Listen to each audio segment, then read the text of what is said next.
거룩한 공교회와 성도의 교제와 죄를 용서받는 것과 몸의 부활과 영생을 믿습니다. 아멘. 할렐루야. 오늘은 이제 3일 밤 수요 저녁 예배 시간인데 제가 휴가 때문에 교회에서 예배 드리지 못하고 유튜브 동영상으로 가정해서 이렇게 말씀 중심으로 우리 짧은 시간 좀 예배를 드리고자 합니다. 오늘은 시편 16편 말씀, 구약성경 812쪽 시편 16편 말씀 함께 봉독하고 우리 말씀 나누도록 하겠습니다. 제가 시편 16편을 우리 봉독하겠습니다. 하나님이여 나를 지켜주소서. 내가 주께 피하나이다. 내가 여호와께 아뢰되 주는 나의 주님이시오니 주밖에는 나의 복이 없다 하였나이다. 땅에 있는 성도들은 존귀한 자들이니 나의 모든 즐거움이 그들에게 있도다. 다른 신에게 예물을 드리는 자는 괴로움이 더할 것이라. 나는 그들이 드리는 피의 전제를 드리지 아니하며 내 입술로 그 이름도 부르지 아니하리로다. 여호와는 나의 산업과 나의 잔의 소득이시니 나의 분깃을 지키시나이다. 내게 줄로 재어준 구역은 아름다운 곳에 있으며 나의 기업이 실로 아름답도다. 나를 훈계하신 여호와를 송축할지라. 밤마다 내 양심이 나를 교훈하도다. 내가 여호와를 항상 내 앞에 모시며 그가 나의 오른쪽에 계심으로 내가 흔들리지 아니하리로다. 이러므로 나의 마음이 기쁘고 나의 영도 즐거워하며 내 육체도 안전히 살리니 이는 주께서 내 영혼을 수월에 버리지 아니하시며 주의 거룩한 자를 멸망시키지 않으실 것임이니이다. 주께서 생명의 길을 내게 보이시리니 주의 앞에는 충만한 기쁨이 있고 주의 오른쪽에는 영원한 즐거움이 있나이다. 아멘.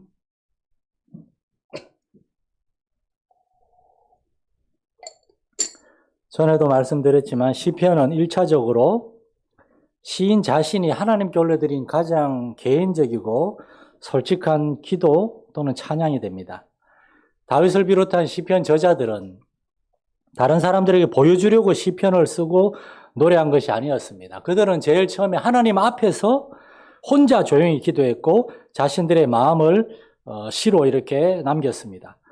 그러다가 그 시와 찬양들이 나중에 후세 사람들에 의해서 너무나 은혜롭고 감동이 되고 도전이 되고 해가지고 그게 이제 예배 때 불려지고 또한 사람들에게 읽혀지고 한 겁니다. 그래서 시편 16편 1절에서 우리는 다윗이 하나님 앞에 자신의 솔직한 심정을 이렇게 고백하는 걸 볼 수 있습니다. 하나님이여 나를 지켜주소서. 내가 주께 피하나이다. 성경에 나오는 사람 중에 가장 용맹한 장수고 가장 위대한 믿음의 사람이었던 다윗이 하나님 앞에서는 이렇게 가장 약하고 가장 솔직한 사람이 됩니다. 마치 어린아이와 같이 하나님께 하나님 나를 지켜주세요 라고 기도하고 있는 겁니다. 기도란 이런 것입니다. 하나님 앞에서 한 어린아이가 되어서 가장 겸손하고 가장 솔직한 마음으로 하나님께 이야기하는 겁니다. 오직 하나님만 의지하고 하나님만 바라보고 하나님만 신뢰하는 겁니다. 세상을 창조하신 전능하신 하나님이시며 우리 생명의 주인이고 우리의 인생의 주관자가 되시는 하나님께 우리는 겸손한 마음으로 믿음으로 이렇게 나아가서 기도할 수 있는 겁니다. 하나님 앞에 이렇게 진실되고 솔직한 마음으로 기도할 수 있는 여러분 될 수 있기를 축원합니다. 오늘 16편에는 제목이 있습니다. 다윗의 믹담이라고 되어 있습니다. 믹담이란 히브리어 단어는 황금, 보석 그런 뜻도 있고 또 다른 뜻으로는 지혜로운 말, 지혜로운 격언, 귀한 말이란 그런 뜻도 있습니다. 그래서 이 시는 후세 사람들이 다윗의 시로 이 시를 보니까 다윗 왕이 정말 쓴 황금과 같은 귀한 시, 황금같이 아름다운 시, 그런 시라는 뜻으로 다윗의 믹담이라고 제목을 붙였는데 시편에는 총 6개의 믹담 시들이 있습니다. 그 중에 첫 번째가 오늘 16편인데 이 16편에서 또 하나 중요한 사실은 이 시에서 다윗은 메시아에 대해 예언하고 노래하고 있다는 겁니다. 하나님 앞에 늘 기도하던 말씀의 사람 다윗은 그 이후에 1000년 뒤에 이 땅에 오실 나사렛 예수 그리스도, 메시아이신 그분의 삶에 대해서 시편에서 여러 번 예언을 했는데 오늘 본문에서도 8절부터 11절 사이에 메시아이신 그 하나님의 아들의 순환, 고난과 죽음, 부활에 대해서 예언하고 있습니다. 우리는 이제 수요일 날 저녁에 이 시편에 대해서 길고 자세하게 묵상할 시간 없습니다. 그러나 다윗은 이 16편에서 무엇을 노래하고 있고 하나님께 무엇을 감사하고 있길래 후세 사람들이 이 시편 16편을 보고 다윗의 믹담이라고 다윗 왕이 쓴 황금과도 같은 주옥과도 같은 아름다운 말씀이라는 그러한 제목을 붙였는가 하는 그 이유를 세 가지 주제를 가지고 생각해 보려고 합니다. 첫 번째로 다윗은 사람의 인생에서 가장 큰 복은 하나님을 알고 하나님을 나의 주님으로 모시는 것이라고 그렇게 고백하고 있습니다. 하나님을 알고 하나님을 믿는 거 이게 제일 큰 복이라는 겁니다. 그래서 이것은 정말 위대한 신앙의 고백이면서 동시에 전도의 메시지가 되기도 합니다. 여러분, 한 사람의 인생에서 가장 중요한 것은 하나님을 만나는 것인 줄 믿으시기 바랍니다. 하나님을 만나고 하나님을 나의 주님으로 모신 사람이 가장 복받은 사람입니다. 2절에 다윗은 이렇게 얘기합니다. 내가 여호와께 아뢰되 주는 나의 주님이시오니 주 밖에는 나의 복이 없나이다. 이 구절을 표준 세번역 쉬운 성경을 읽어보면 이렇게 되어 있습니다. 나더러 하나님을 말하라 한다면 하나님은 나의 주님, 주님 밖에는 나의 행복이 없습니다 라고 말하겠습니다. 이거는 정말 위대한 전도의 메시지입니다. 다윗은 다윗은 지금 하나님 앞에 이렇게 고백하고 있는데 사람들에게도 이렇게 말하고 싶다는 겁니다. 하나님만이 나의 복입니다. 하나님만으로 충분합니다. 일본 영화 중에 그런 제목의 영화가 있습니다. 세상의 중심에서 사랑을 외치다. 저는 이 다윗을 보면서 세상의 중심에서 하나님을 외치고 있다 이렇게 이야기하고 싶습니다. 여러분은 여러분의 삶의 중심에 참으로 하나님이 최고의 복입니다라고 하는 다윗과 같은 이러한 믿음의 고백이 있습니까? 다윗은 참으로 하나님을 사랑했고 하나님께 온전히 매료되었고 하나님만으로 충분하다라고 고백하고 있는 겁니다. 그래서 5절 말씀에서 다윗은 또 이렇게 얘기합니다. 여호와는 나의 산업과 나의 잔의 소득이시니 나의 분깃을 지키시나이다. 다윗은 어려서부터 일평생 하나님만을 믿고 섬겼고 하나님의 인도하심을 따라갔습니다. 그래서 하나님의 놀라운 은혜와 축복을 경험했습니다. 베들레헴 시골에 천대받는 막내 아들 다윗은 하나님의 은혜와 축복으로 통일 이스라엘의 위대한 왕이 되었습니다. 다윗은 소위 말하는 배경, 하나님밖에 없는 사람이었습니다. 그리고 그 하나님 백으로 다윗은 이러한 놀라운 복을 받은 겁니다. 사람들은 세상에서 성공하기 위해서 좋은 배경과 좋은 백이 필요하다고들 말합니다. 백 없는 사람 서러워 살겠나 이런 말들을 합니다. 그러나 우리는 하나님 한 분으로 충분하다는 겁니다. 인생을 살면서 하나님을 만나고 하나님 어떤 분이신지를 알게 되는 것, 그런 사람들은 참으로 다윗과 같이 하나님이 나의 충만함이요 복입니다라고 고백할 수 있게 되는 겁니다. 두 번째로 다윗은 사람의 인생에서 가장 가치 있고 중요한 일은 하나님을 섬기며 예배하는 것이다 이렇게 고백을 합니다. 다윗 시대는 수많은 우상들이 난무하던 시대였습니다. 다윗 이전 시대를 사사시대라고 하죠. 왜 사사시대가 영적으로 암흑과 같은 시대입니까? 하나님의 택하심과 축복하심으로 애굽에서 나와가지고 가나안 땅을 얻었습니다. 가나안 땅의 수많은 이방 민족들을 다 쫓아냈습니다.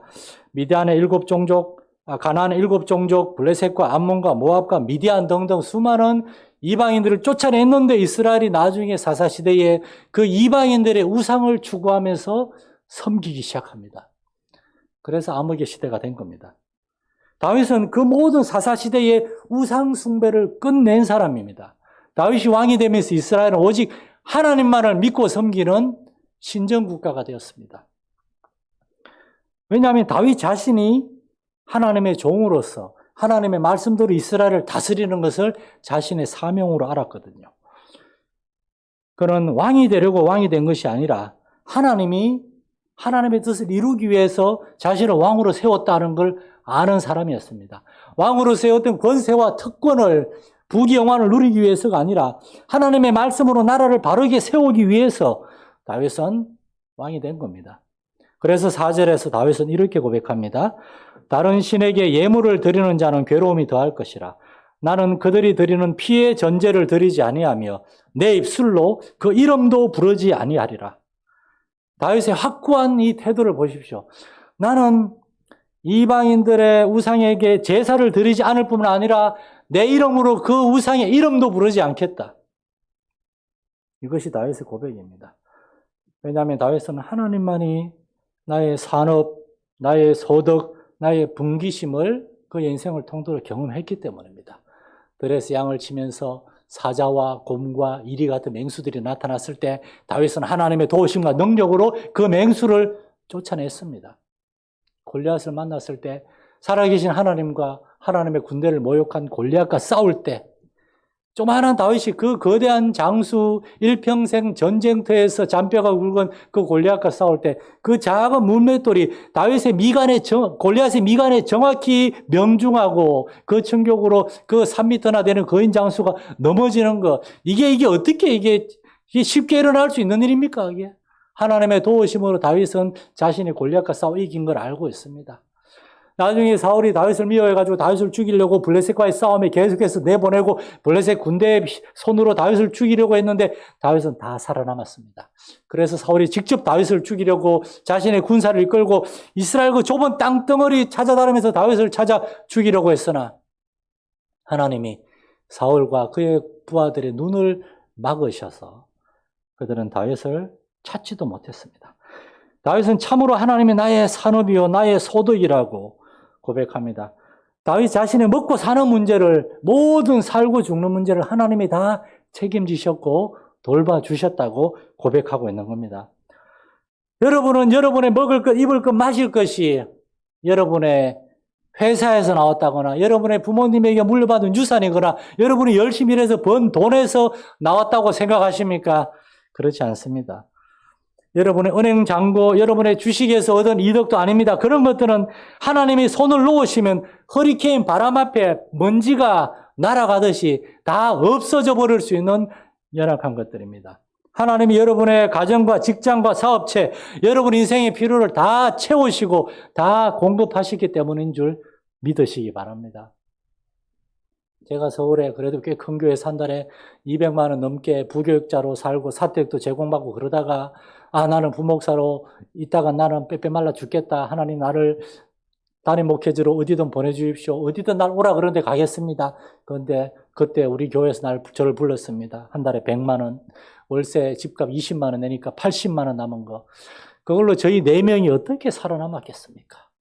하나님이 성도들을 통해서 다른 교회들을 통해서 정말 하나님이 그들을 일으키셔서 저희에게 먹을 것, 입을 것, 마실 것, 필요를 채워주셨기 때문에 저희 4가족이 지금까지 살아남았고 저희는 하나님이 참으로 다윗의 고백처럼 나의 산업이고 나의 분기시고 나의 소득이라는 걸 정말 경험했습니다. 우리 교회도 그런 걸 경험하고 있지 않습니까? 이 작고 연약한 교회가 이 수많은 교회들 가운데서 이 코로나 가운데도 헌금이 줄지 않고 무슨 일을 할 때마다 성도들이 자원하여 이렇게 헌금하고 헌신하여서 어떤 일이라도 다 감당할 수 있고 지금 기도하고 있는 바 넓은 예배쳐서도 하나님의 때에 반드시 하나님의 방법으로 하나님이 응답하실 줄로 믿습니다. 하나님이 허락하셔야만 하나님이 공급하셔야만 우리는 채움을 받을 수가 있는 겁니다. 그러므로 여러분의 인생의 목적 여러분 삶의 방향을 하나님께 두실 수 있기를 축원합니다. 여러분의 사업체, 여러분의 개인의 인생이나 여러분의 자녀들의 인생도 하나님께 맡길 수 있기를 바랍니다. 그리고 다윗처럼 이렇게 고백할 수 있기를 바랍니다. 6절에서 8절입니다. 내게 줄로 재어준 구역은 아름다운 곳에 있으며 나의 기업이 실로 아름답도다. 나를 훈계하신 여호와를 송축할지라 밤마다 내 양심이 나를 교훈하도다. 8절 말씀 보세요. 내가 여호와를 항상 내 앞에 모시며 그가 나의 오른쪽에 계심으로 내가 흔들리지 아니하리로다. 내 오른쪽에서 아이의 그런 말을 때는 아이 옆에 오른쪽에 엄마 아빠가 따라가면서 아이를 붙들어 주듯이 처음으로 자전거를 배우는 아이의 뒤에 엄마 아빠가 특별히 아빠가 따라다니면서 아이가 혹시 넘어질까 자전거를 붙들어 주듯이 우리 하나님의 우리의 오른쪽에서 우리가 흔들리지 않도록 넘어지지 않도록 붙들어 주시는 겁니다. 그러므로 이러한 하나님을 알고 이러한 하나님을 예배하고 이러한 하나님을 섬기는 것이야말로 사람의 인생에서 가장 중요한 일이요. 우리가 최우선적으로 우리의 시간과 우리의 마음을 써야 될 일인 줄 믿으시기 바랍니다. 주님의 날을 안식일을 주님의 주일을 소중히 여기고 지키실 수 있기를 바랍니다. 회사일, 취미 이런저런 핑계로 하나님을 예배하는 시간, 하나님을 높이는 일을 소홀히 하지 않기를 바랍니다. 항상 여러분 곁에 계신 하나님을 높이고 예배할 수 있는 삶, 그때 여러분의 인생은 결코 흔들리지 않게 될 것입니다. 마지막 세 번째로 다윗은 하나님을 높이고 예배하는 것은 책임과 의무일 뿐 아니라 그것은 가장 기쁘고 즐거운 일이라고. 하나님을 예배하고 하나님을 섬기는 삶에는 충만한 기쁨과 영원한 즐거움이 있다는 사실을 고백하고 있습니다. 오늘 16편에는 기쁨 또는 즐거움이란 단어가 5번이나 나옵니다.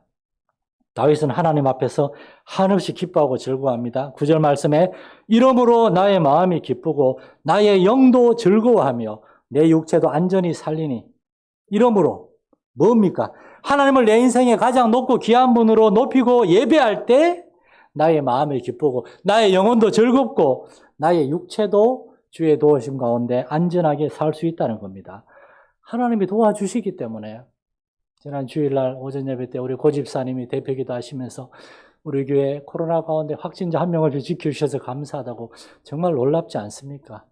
우리 근처에 있는 교회들, 우리 교회하고 비슷한 규모, 우리보다 더 작은 교회들, 그런 교회들도 코로나 확진자가 많이 생겼는데 우리 교회는 코로나에 걸린 사람 한 명도 없잖아요.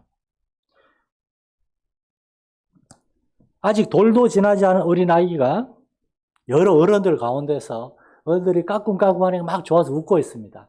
그런데 아기가 갑자기 돌도 지나지 않아서 그런 말도 못된 아기가 이렇게 둘러보다가 갑자기 막 울기 시작합니다. 왜 그렇습니까? 엄마가 안 보여서. 엄마가 안 보여서. 할아버지, 할머니, 삼촌, 이모, 고모 이 아기를 예뻐해주는 많은 어른들이 있으나 그러나 이 아기는 태어나서부터 그 엄마의 품에서 한 번도 떨어진 적이 없고 엄마의 냄새, 엄마의 얼굴, 그 엄마의 따뜻한 품을 알고 있는 아기는 엄마 안 보이면 난리가 나는 겁니다. 다른 그 무엇이라도 아기는 만족할 수 없습니다. 그러다가 엄마가 나타나서 우리 아가 하고 품에 안아주면은 그때 아기는 충만한 기쁨과 영원한 즐거움으로 만족하게 됩니다. 엄마이면 충분하고 엄마라야 충분한 법입니다. 사랑하는 성도 여러분, 우리의 인생에서 하나님이 바로 우리의 참된 아버지가 되시고 어머니가 되시고 우리에게 가장 기쁨과 즐거움을 줄 수 있는 그러한 분인 줄 믿으시기 바랍니다. 하나님이 그 아들 예수 안에서 여러분을 위해 놀라운 일을 행하셨습니다. 하나님은 이제 성령의 은혜와 능력으로 여러분의 인생에서 계속 그 일을 하실 겁니다. 그러므로 여러분의 마음과 영혼에 오직 하나님이 주시는 기쁨과 즐거움을 사모할 수 있기를 바랍니다. 이 본문의 말씀을 보세요. 충만한 기쁨과 영원한 즐거움. 그냥 어떤 불완전한 이 세상에서 우리가 얻으려고 하는 그러한 쾌락과 즐거움은 뭔가 불완전해요. 어떤 데 깨끗하지 못해요. 오래가지 못해요. 그러나 하나님이 주시는 기쁨은 충만한 불완전하지 않고 완벽하다는 겁니다. 그리고 영원한 즐거움. 잠깐으로 끝나는 게 아니라 하나님께만 나아가면은 언제나 주어지는 계속되는 영원한 즐거움이라는 겁니다. 부족함이 없고 뭔가 불안해하지 않아도 되는 깨끗하고 온전한 기쁨과 즐거움. 그것이 바로 영원하신 하나님, 그 안에서 누릴 수 있는 기쁨과 즐거움이라는 겁니다. 다윗이 이러한 하나님을 알았기 때문에 하나님 앞에 시편 16편과 같은 이러한 찬양과 감사를 올려드릴 수가 있는 것입니다. 우리 성도들이 정말 한 주간의 중간에 하나님의 말씀을 듣고 묵상하면서 교회를 떠나서 세상과 가정과 직장의 한가운데서 하나님을 잊어버리고 살게 될 때가 얼마나 많습니까? 하나님의 말씀을 기억할 수 있기를 바랍니다. 우리와 함께 하시고 우리에게 말씀을 주시고 성령으로 우리를 돌보시고 책임져 주시는 그 하나님과의 참된 교제를 통하여 다윗이 누렸던 이러한 충만한 기쁨과 영원한 즐거움을 회복할 수 있는 우리 사랑하는 성도들 될 수 있기를 간절히 축원합니다. 하나님 아버지, 다윗 왕이 일평생 전투와 전쟁, 삶과 죽음의 전장터 한가운데 누비던 이 다윗 왕이 하나님 안에서 충만한 기쁨과 영원한 즐거움을 누릴 수 있다고 고백합니다. 우리 성도들도 시편 16편에서 다윗이 고백하는 것처럼 하나님을 아는 참된 복, 하나님 안에 있는 참된 기쁨과 즐거움을 얻게 하시고 누리게 하여 주옵소서. 우리의 삶에 아직도 해결되지 않은 많은 일들이 있습니다. 우리가 앞으로 해결해야 될 많은 일들이 있습니다. 두려워하지 말게 하시고 우리 혼자 해결하려고도 하지 마시고 하나님을 예배하며 하나님께 기도로 올려드리며 하나님의 도우심을 사실은 하나님이 다 이루시고 행하셨다는 그러한 믿음의 고백을 할 수 있는 은혜가 있게 하여 주옵소서. 우리 주 예수님의 이름으로 기도드립니다. 아멘. 하늘에 계신 우리 아버지, 아버지의 이름을 거룩하게 하시며 아버지의 나라가 오게 하시며 아버지의 뜻이 하늘에서와 같이 땅에서도 이루어지게 하소서.